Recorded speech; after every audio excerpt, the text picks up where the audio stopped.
Olá, boa tarde a todos. Como estão vocês? Hoje, dia 28 do mês 7 de 2020, terceiro dia da semana, terça-feira, 15 horas e 10 minutos.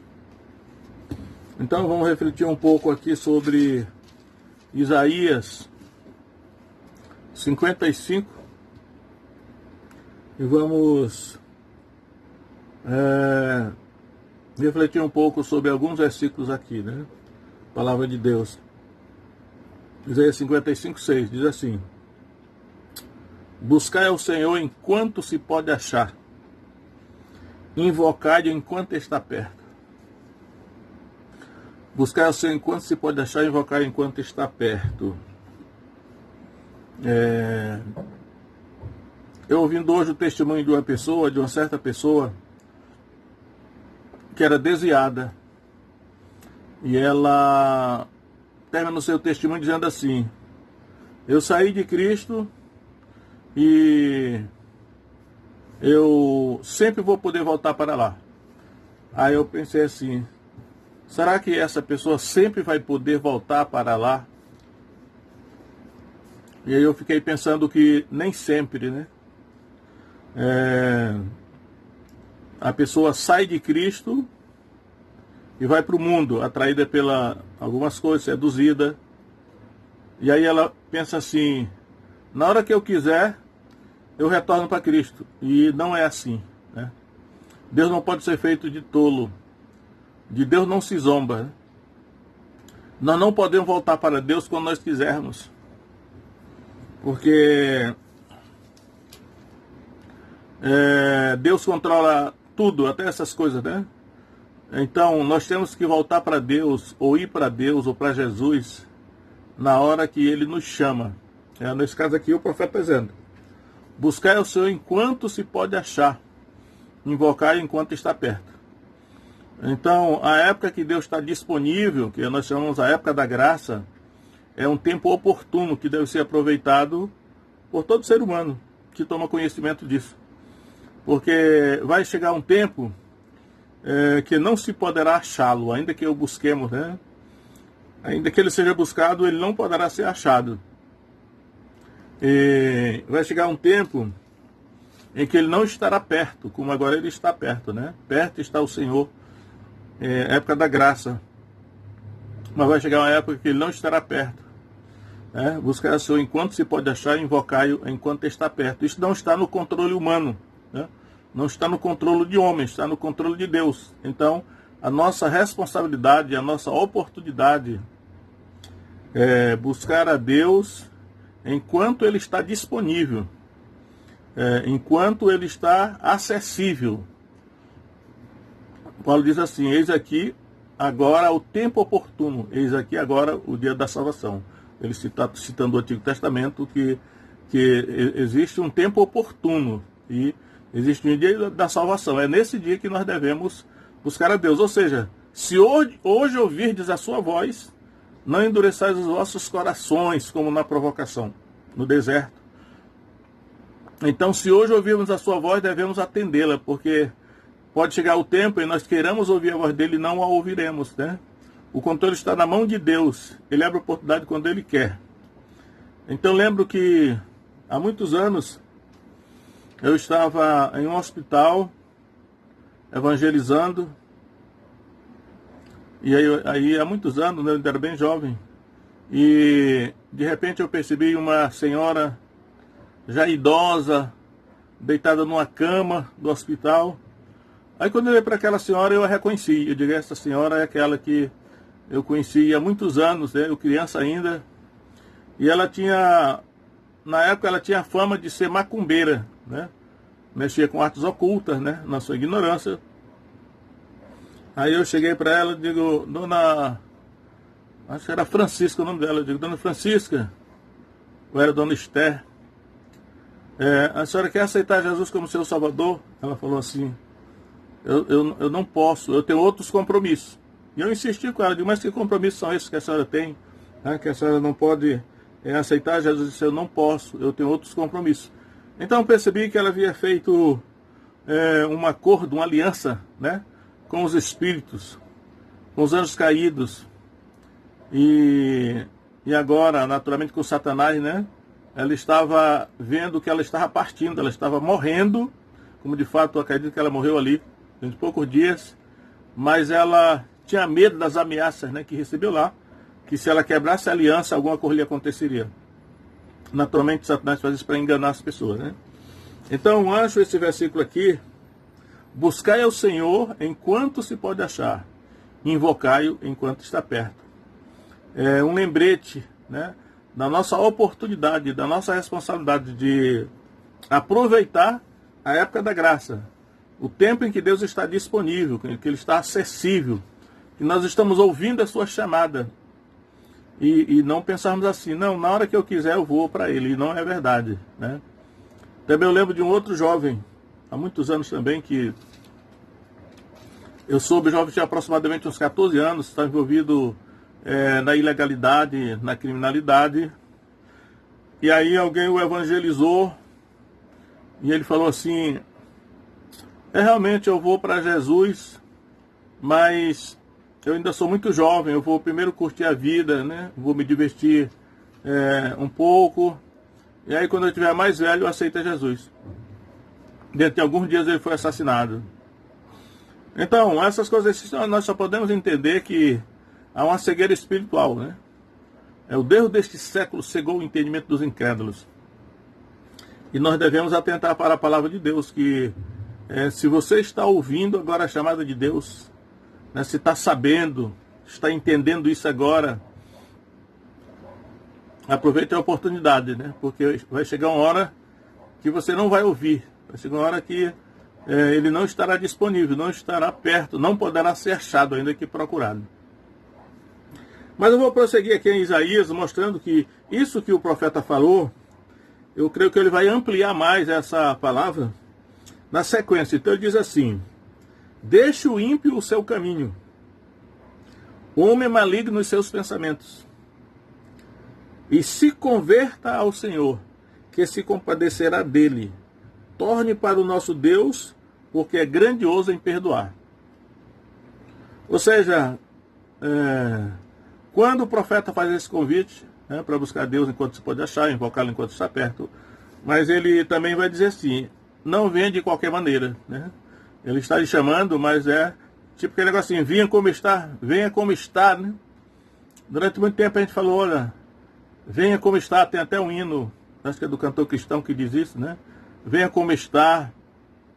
Mas ele está dizendo aqui, olha, para você vir tem algumas condições. Então ele está dizendo aqui, as condições para vir a Deus, se deixe o ímpio o seu caminho, o homem maligno os seus pensamentos.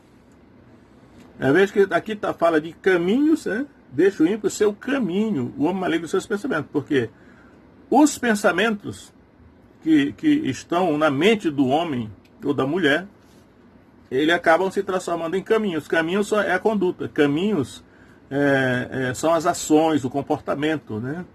Então, se há maus pensamentos na mente, naturalmente esses maus pensamentos se transformarão em maus caminhos, ou em má conduta, né? Em comportamento errado, né? Pecaminoso. Então, se converta ao Senhor, né? Se converta ao Senhor. Está no Antigo Testamento, o Senhor aqui é Jeová, mas na luz do Novo Testamento o Senhor é Jesus, né? Se converta ao Senhor, que se compadecerá dele. Então sabemos que Deus é compassivo, misericordioso, mas ele é misericordioso e compassivo para com aqueles que se arrependem, né? Que procuram deixar os maus caminhos, os maus pensamentos, né? Deixa o ímpio o seu caminho, o homem maligno os seus pensamentos. Aqui dentro que eu sempre digo que o paralelismo da poesia hebraica não é só criando a poesia hebraica, o paralelismo está por toda a Bíblia, né? Então aqui o profeta Isaías, ele está usando um paralelismo. Deixa o ímpio o seu caminho, o homem maligno os seus pensamentos. O ímpio e o homem maligno são a mesma coisa, né? E os seus pensamentos, né? Deixa os seus pensamentos. Porque é a possibilidade, então, né? Nesse caso é possível que o homem maligno deixe os seus pensamentos, os seus maus pensamentos, e o ímpio deixe os seus caminhos, ou seja, a má conduta, e se converta ao Senhor, que se compadecerá dele. Deus se compadecerá daqueles que se arrependem, daqueles que se quebrantam, daqueles que pelo menos se esforçam para deixar o mal, né? Torne para o nosso Deus, porque grandioso é em perdoar. Esse torne para o nosso Deus aí dá a ideia de que ele... Deixa aqui essas coisas aqui. Ele um dia foi de Deus, mas que havia se afastado. Então, quando ele diz torne para o nosso Deus, é alguém que realmente está desviado, né? Torne para o nosso Deus, porque no passado ele havia se afastado, mas agora está sendo chamado de volta, né? Torne para o nosso Deus, porque grandioso é em perdoar. Então, Deus é grandioso em perdoar, mas perdoar aqueles que se arrependem. Voltar para Deus deve se voltar em arrependimento, né? Não é assim, venha como está. Não, eu estou aqui no mau caminho, eu vou dizer que eu estou no mau caminho. Não, você deve vir, não digo assim, transformado, totalmente santificado, porque o mal se apegou em você, você não pode mudar. Mas pelo menos o desejo e o esforço, tanto quanto está em você, você deve usar. E aí Deus, vendo a sua tentativa de mudar, vai ajudar, né? Mas o início da ação deve ser humana. Ele ilumina, mas a ação deve ser nossa. Aí ele diz aqui, aí ele vai, né? Ele continua nessa sequência. Ele vai dizer assim: porque os meus pensamentos não são os vossos pensamentos, nem os vossos caminhos, os meus caminhos, diz o Senhor. Então ele havia falado em pensamentos e em caminhos do ímpio e do homem maligno. E agora Deus está dizendo, né, que existe os pensamentos de Deus e os do homem ímpio. Existem os pensamentos de Deus, os caminhos de Deus e os caminhos do homem maligno, que são diferentes. Naturalmente, os pensamentos do justo e os caminhos do justo são semelhantes aos de Deus, né? Porque o Novo Testamento diz assim: nós temos a mente de Cristo. E aí ele continua, né, verso 9: porque assim como os céus são mais altos do que a terra, assim são os meus caminhos mais altos que os vossos caminhos, e os meus pensamentos mais altos que os vossos pensamentos. Então ele usa aí normalmente uma comparação, né? Que assim como os céus são mais altos do que a terra, assim são os meus caminhos mais altos do que os vossos caminhos, e os meus pensamentos mais altos que os vossos pensamentos. Naturalmente ele está falando aqui para o ímpio, para o homem maligno, pecador. Há uma diferença muito grande entre a maneira de Deus pensar e a maneira de Deus agir, e a maneira do ímpio pensar e do ímpio agir. Então o que Deus quer é que o homem ele se adeque aos pensamentos de Deus, né? E também se adeque aos caminhos de Deus. Ou seja, o homem deve pensar aquilo que Deus pensa, da maneira como Deus pensa. O homem deve andar como Deus anda, ou seja, se comportar, se conduzir, agir como Deus age. Diz aqui o texto. Então, na sequência, vê essa passagem aqui que Deus vai usar, o profeta está usando uma série de comparações, né? E aqui ele vai usar mais uma. Ele vai dizer o seguinte: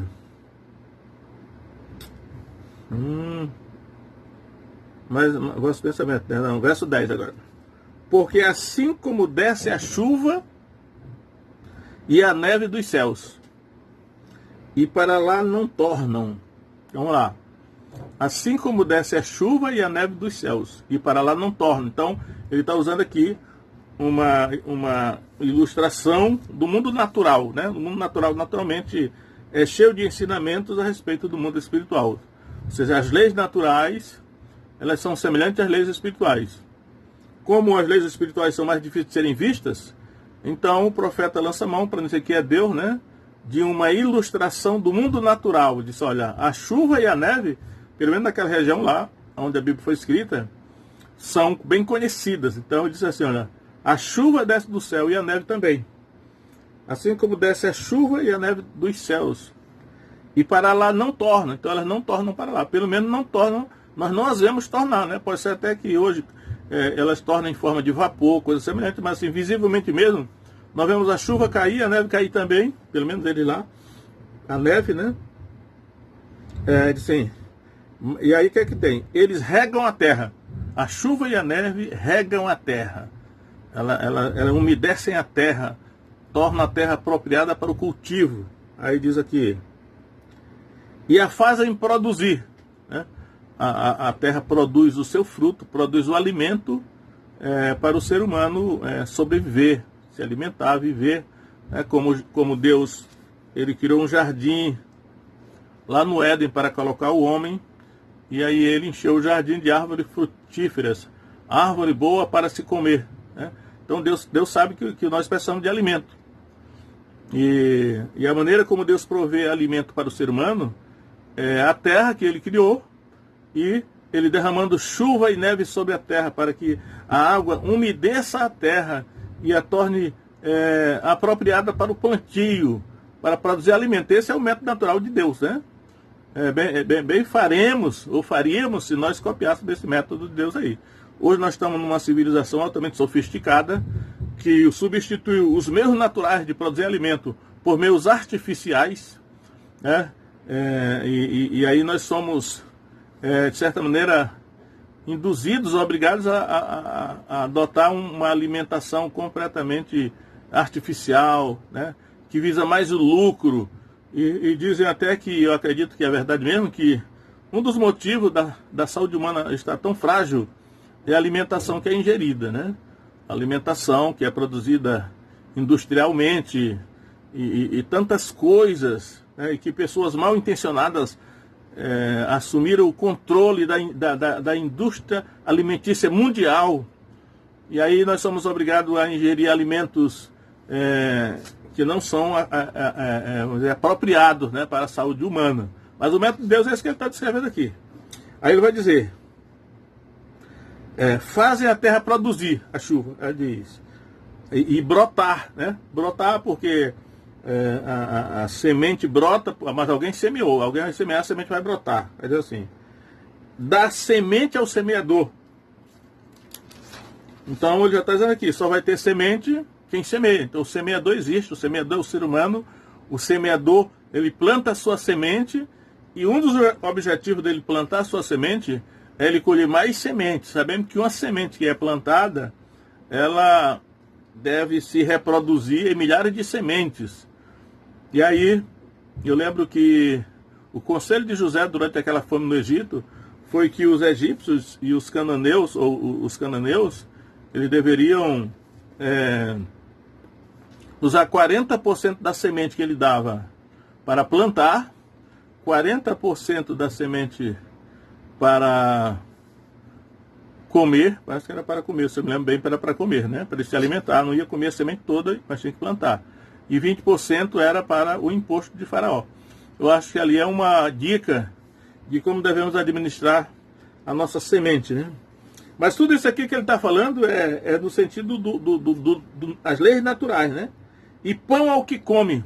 Pão ao que come. Pão ao que come, todo mundo come, né? Pão aqui é qualquer alimento. Então ele diz, olha, todo esse alimento aí que o ser humano come é produzido pela chuva que desce do céu e para lá não torna. Aí ele vai dizer assim, agora ele vai fazer a comparação. Assim será a palavra que sair da minha boca. Assim será a palavra que sair da minha boca. Ela não voltará para mim vazia. Antes fará o que me apraz e prosperará naquilo para que enviei. Então eu acho interessante esse versículo aqui, porque ó, assim será a palavra que sair da minha boca. Da mesma maneira como a chuva e a neve descem do céu, né, e para lá não tornam, né, mas elas regam a terra, irrigam a terra, umedecem a terra para se tornar apropriada, para se semear e produzir alimentos para o homem. Assim será a palavra que sair da minha boca. Ela não voltará para mim vazia. Antes fará o que me apraz e prosperará naquilo para que enviei, né? Ou seja, e aí eu já li em algum lugar uma biografia de um certo evangelista, um certo pregador, que ele pregava a Bíblia dele, colocava um caixão na praça, subia no caixão e ele ficava lendo a Bíblia em voz alta, porque ele interpretando erradamente esse versículo aqui, ele pensava assim, bom, eu vou ler a Bíblia é a palavra que saiu da boca de Deus. Então vou ficar lendo a Bíblia, porque aqueles que ouvirem, a palavra não vai voltar vazia, né? E não é isso que o texto está dizendo. Deus está dizendo, a palavra que sair da minha boca. Então, a palavra que sai da boca de Deus não volta vazia. Da mesma maneira como a chuva que desce sobre a terra para produzir alimento, ela vai produzir alimento, né? Eu lembro que, para entendermos qual é a palavra que sai da boca de Deus, não é suficiente ler a Bíblia, né? Mas, vamos ver, por exemplo, Deuteronômio capítulo 8, é a primeira menção disso aqui. Deuteronômio 8:3, diz assim, e te humilhou, está falando com Israel, né? Deus está falando com Israel. E te humilhou, e te deixou ter fome, e te sustentou com o maná, que tu não conheceste, não conhecias, nem teus pais o conheciam, para te dar a entender que o homem não vive só de pão, não viverá só de pão, mas de tudo que sai da boca do Senhor viverá o homem. Então, ele está dizendo aqui, né? Moisés, né? Está falando aqui como profeta da boca de Deus. Então, assim, o homem não viverá só de pão, mas de tudo que sai da boca de Deus. Ele diz, de tudo que sai da boca de Deus viverá o homem. Só que quando chega no Novo Testamento, em Mateus 4:4, Jesus vai repetir esse versículo assim, nem só de pão viverá o homem, mas de toda a palavra que sai da boca de Deus. Então, ele tinha dito lá, de tudo que sai da boca de Deus, e Jesus emendou, dizendo que o que sai da boca de Deus são palavras. Então ele disse, o homem não viverá só de pão, mas de toda a palavra que sai da boca de Deus. Então, sabemos que a palavra de Deus é alimento. Assim como o pão é um alimento para o corpo, o pão, no caso aqui, eu acredito que é um sinônimo de qualquer alimento, um alimento nutritivo, né, que realmente dê vida ao corpo humano. Então, da mesma maneira como o corpo humano se alimenta de pão, a palavra de Deus, ela é alimento para o nosso espírito, para a nossa alma. A alma e o espírito aqui, a parte invisível, intangível, né, do ser humano, é alimentado pela palavra de Deus. E no caso, Deus diz, a palavra que sai da minha boca, né? A palavra de Deus. Aí, para mostrar como é que a palavra sai da boca de Deus, eu quero mostrar aqui algo que é o seguinte. Em Josué, vamos ver. Josué, o capítulo 6 de Josué, ele narra a batalha que houve lá em Jericó, a destruição de Jericó. E o capítulo 6 de Josué termina assim, Josué 6:26, diz assim, naquele tempo Josué os esconjurou dizendo, maldito diante do Senhor seja o homem que se levantar e reedificar esta cidade de Jericó. Sobre o seu primogênito afundará, e sobre o seu filho mais novo lhe porá as portas. Mas lembra que aqui, naquele tempo, Josué os esconjurou dizendo, maldito diante do Senhor, foi Josué que fez isso, né?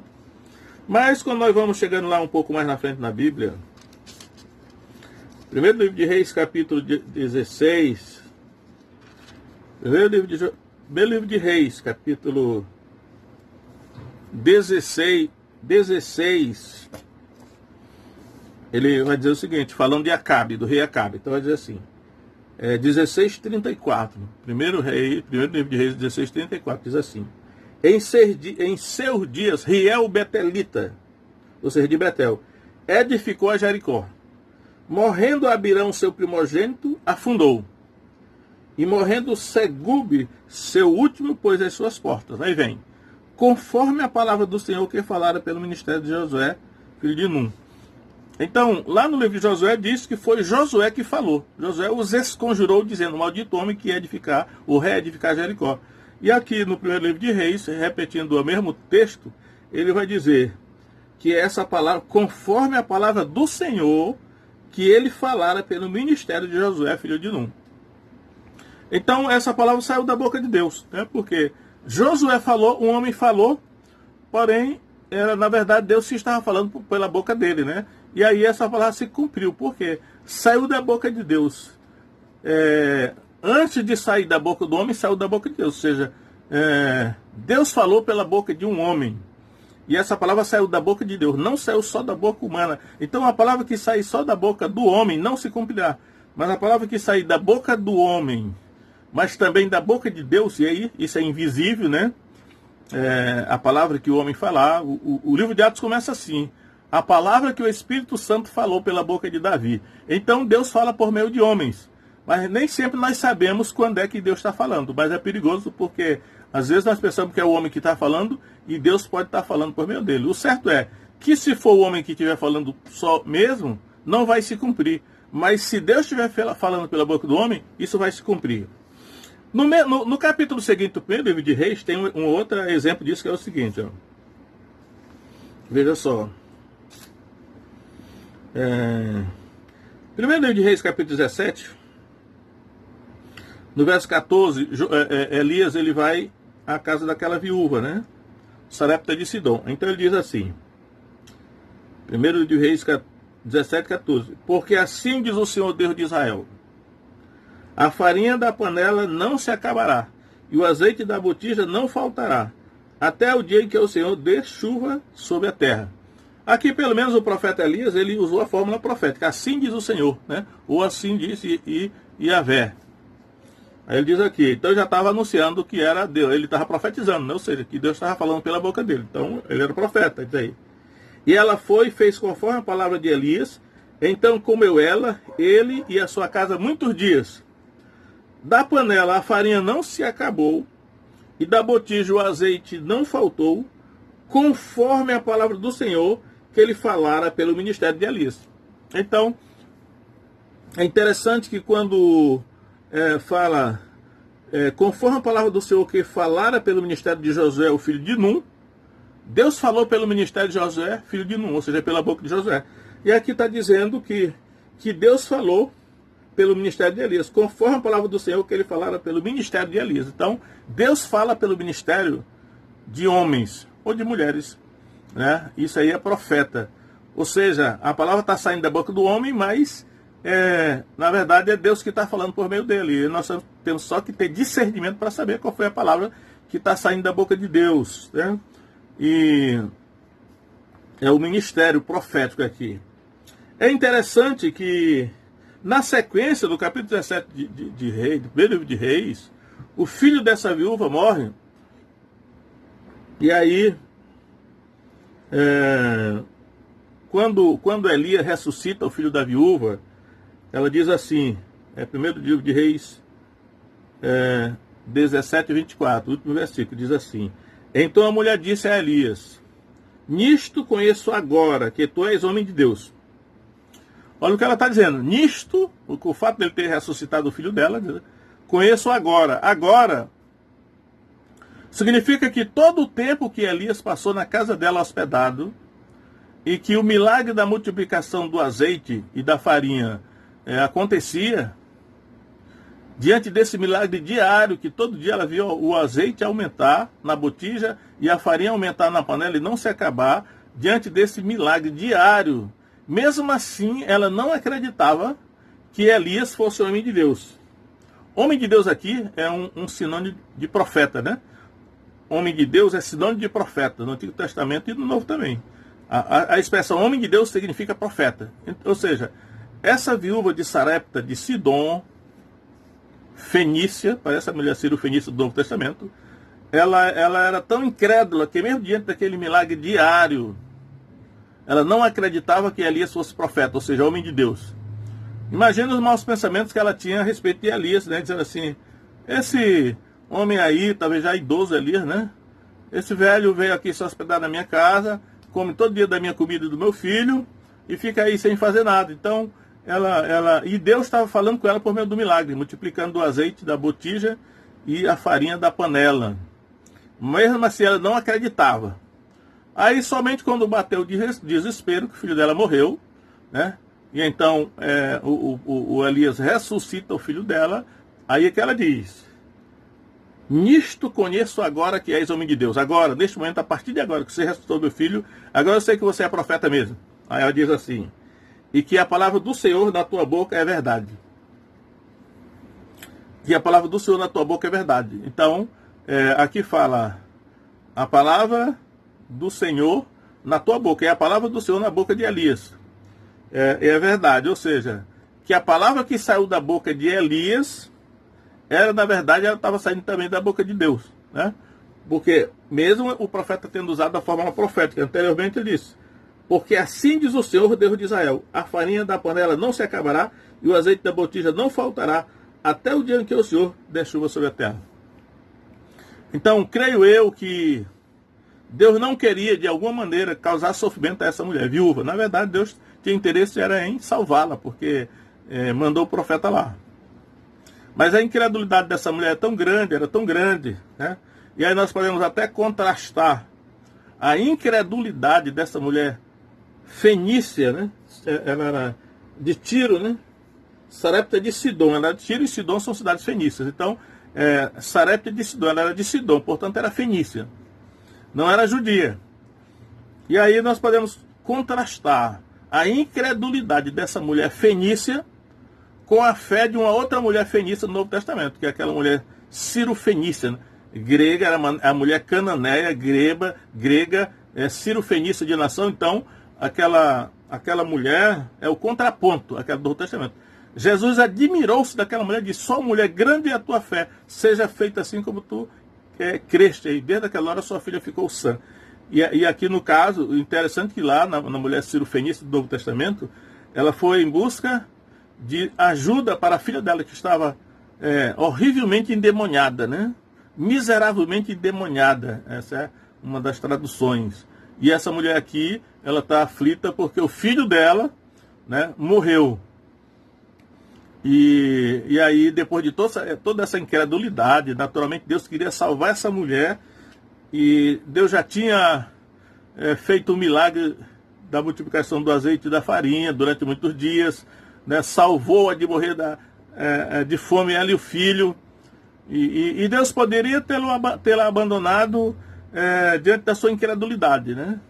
Mas mesmo assim, Deus não desistiu dela. Aí Deus fez com que o filho dela morresse, e que Elias realizasse mais esse milagre na casa dela, e finalmente a fé pôde brotar do coração dela. Então, diante do filho dela ressuscitado, aí fica que ela disse, né? Nisto conheça agora que tu és homem de Deus, ou seja, profeta, e que a palavra de Jeová na tua boca é a verdade. Naturalmente ela conhecia o nome de Deus de Israel, né? A palavra de Jeová na tua boca é a verdade. E então, esse é o sentido da profecia de Isaías, que é assim. Usando a comparação da chuva e da neve que cai do céu para lá não volta, mas produz alimento para o ser humano, diz assim: assim será a palavra que sair da minha boca, ela não voltará para mim vazia, antes fará o que me apraz e prosperará naquilo para que enviei. Então, não vamos nos iludir por pensar que qualquer pregação ou qualquer palavra que algum pregador diga, ela sai da boca de Deus, ou não vamos pensar que só por alguém ler a Bíblia essa palavra está saindo da boca de Deus. Porque Jesus disse dos fariseus: examinais as Escrituras, porque julgais ter nelas a vida eterna, e são elas mesmas que testificam de mim. E vocês nunca viram a sua forma, nem ouviram a sua voz, Jesus disse para os fariseus, de Deus, né, o Pai. Então, a palavra que sair da boca de Deus, acredito que ela é rara. Né? A palavra que sai da boca de Deus por meio de um homem ou de uma mulher, é uma palavra profética, é uma palavra que não volta vazia. Mas essa é uma palavra que o Espírito Santo fala pela boca de alguém. E para que isso aconteça, nós temos que ter discernimento para identificar, né, qual é a palavra que sai da boca de Deus, para não ficar por aí duvidando da palavra de Deus, porque a palavra que sai da boca de Deus, ela não volta vazia, ela se cumpre. Isso é chamado de uma palavra profética. Agora, só o fato de ler a Bíblia, ou de alguém falar, ou então pessoas declararem uma coisa chamada de confissão positiva, porque a pessoa acredita que tudo que ela falar vai se cumprir. Isso não é verdade. Não é tudo que a pessoa falar que vai se cumprir. Mas a palavra que vai se cumprir é a palavra que sai da boca de Deus. Ainda que saia da boca do homem, mas antes de sair da boca do homem, ela sai da boca de Deus. Essa palavra, ela se cumpre. E é dessa palavra que nós precisamos, né? Tanto precisamos para pregar, como precisamos para ouvir. E não desacreditar em tantas palavras que saem só da boca do homem, ainda que seja a Escritura. Aí ela diz, né? A palavra do Senhor da tua boca é a verdade. Mas a palavra do Senhor na boca de outros homens, como os falsos profetas, como os fariseus, ela não era verdade. Ainda que seja a palavra de Deus, mas não saía da boca, né, de Deus. Então, que assim seja. E que Deus abençoe cada um de nós. Em nome de Jesus. Amém.